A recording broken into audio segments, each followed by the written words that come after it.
Zee 24 तास एक पाऊल पुढे. जो किरकोळ व्यापार आहे तो आपण त्याच्यामध्ये इन्व्हेस्टमेंट आणू नये ही अशी आमची भूमिका आहे आणि ती भूमिका आम्ही वेळोवेळी मांडलेली आहे आणि आमचं सरकार आल्यात सुद्धा आम्ही रिटेलमध्ये गुंतवणूक आणू देणार नाही. निश्चित अत्यंत स्पष्टपणे मुद्दा गोपीनाथ मुंडेंनी आपला मांडलाय. नवाब मलिकांना काहीतरी बोलायचंय. डॉक्टर रत्नाकर महाजन आणि अजित अभ्यंकरांकडे देखील आपण जाणार आहोत, पण एका ब्रेकची वेळ आता होत आली आहे. एक छोटासा ब्रेक घेतोय. रोकटोक मध्ये कुठे जाऊ नका. अत्यंत प्रगल्भ अशी ही चर्चा सुरू आहे. आपण लगेचच परतूयात. पाहत राहा Zee 24 तास एक पाऊल पुढे. रोकटोक मध्ये पुन्हा एकदा स्वागत. आपण अत्यंत गंभीर अशा विषयावरती चर्चा करतोय, दिल्लीत गोंधळ समीकरणांचा. आपण आता जाऊयात डॉक्टर रत्नाकर महाजन यांच्याकडे. डॉक्टर रत्नाकर महाजन, ब्रेकला जाण्या मी जास्त वेळ घेत नाही, प्रस्तावना करत नाही. ब्रेकला जाण्यापूर्वी गोपीनाथ मुंडे काय म्हणाले आपण अत्यंत लक्षपूर्वक ऐकलंय, काय उत्तर आहे याला?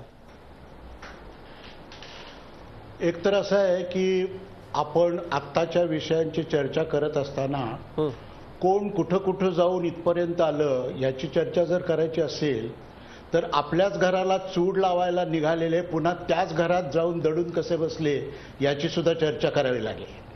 मुद्दा असा आहे की हे सरकार सत्तेवर आलं तेव्हा 325 लोकांच्या पाठिंब्याचं पत्र जे दिलेलं होतं त्यातनं 19 लोक गेले, तरीही या सरकारकडे 306 सदस्यांचा पाठिंबा राहतोच.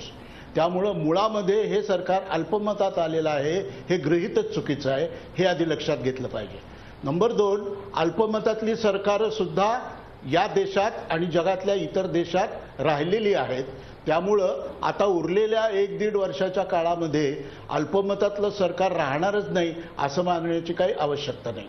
घटक पक्षांचा जोपर्यंत प्रश्न आहे तोपर्यंत राष्ट्रवादी काँग्रेस पक्षाच्या राष्ट्रीय अध्यक्षांनी आजच दिल्लीमध्ये असं सांगितलं की एकदा घेतलेले निर्णय बदलता येत नाहीत, कारण तो सरकारच्या काम करण्याच्या आणि राज्य चालवण्याच्या क्षमतेचा प्रश्न असतो. त्यामुळं ते जे त्यांचं म्हणणं आहे तेच आपण गृहीत धरलं पाहिजे आणि म्हणून काँग्रेसबरोबर आपल्या घटक पक्षांपैकी सुद्धा कुणी घटक राहिले नाहीत ही समजूत चुकीची आहे. अजूनही UPA जिथं होतं तिथंच आहे आणि हे सरकार अल्पमतात आलं अशी हूल उठवण्याची अजिबात आवश्यकता नाही. मुंडे साहेब बोला.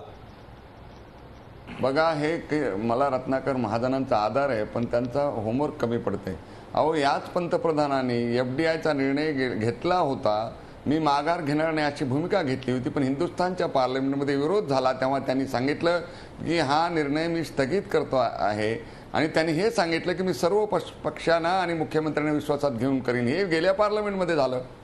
त्याच्यानंतर त्यांनी डिझेल हाईक केलं होतं, पेट्रोल हाईक केलं होतं, त्याच्यामध्ये दर कमी केले. ममतानी ज्यावेळी त्यांना त्यावेळी पाठिंबा काढायची धमकी दिली तेव्हा त्याच्यात त्यांनी परिवर्तन केलं.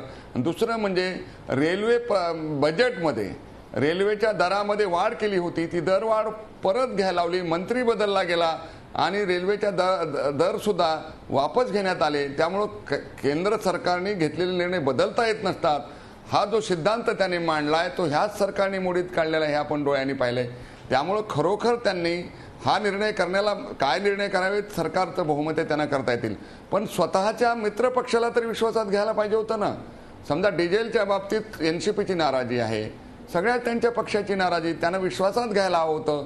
हे विश्वासात घेतलं नाही ही त्यांची तक्रार आहे आणि म्हणून हे पक्ष ज्यावेळी हा प्रश्न बहुमताचा चर्चेला येईल तेव्हा त्यांची मग आम्हाला हे तरी सिद्ध होईल.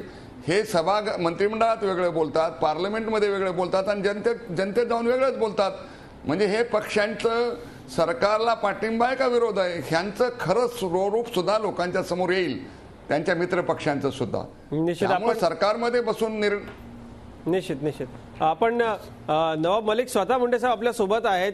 नवाब मलिक, गोपीनाथ मुंडेंनी तुमच्या सगळ्या मित्रपक्षांच्या मनामधली सल बोलून दाखवली आहे का?